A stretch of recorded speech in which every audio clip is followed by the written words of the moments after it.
In today's video, I am going to teach you how to use Constant Contact Newsletter.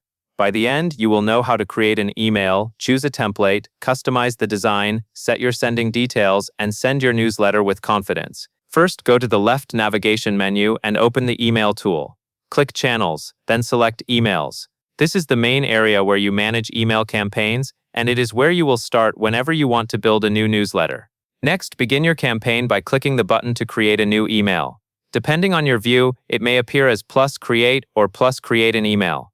Either option takes you into the email creation flow, where Constant Contact guides you from layout to sending. Now it is time to pick a template. You will see a template library with different styles for announcements, promotions, and general newsletters. Choose a template that matches your goal and looks close to the structure you want, since that can save you time later. When you find one you like, hover over it and click Select to open it in the editor. Once the editor loads, you will be working with a drag-and-drop interface.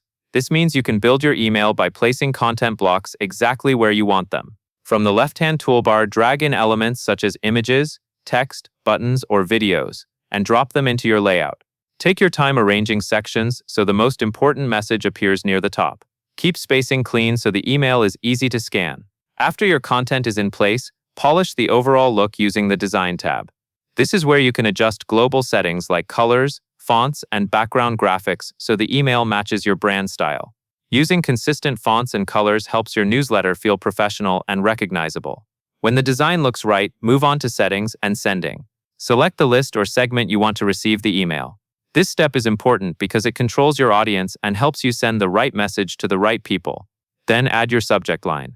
Keep it clear and specific, since it is the first thing subscribers will read. Finally, when everything is ready, click Send to deliver your newsletter. That covers everything you need to know. And that is all there is to it.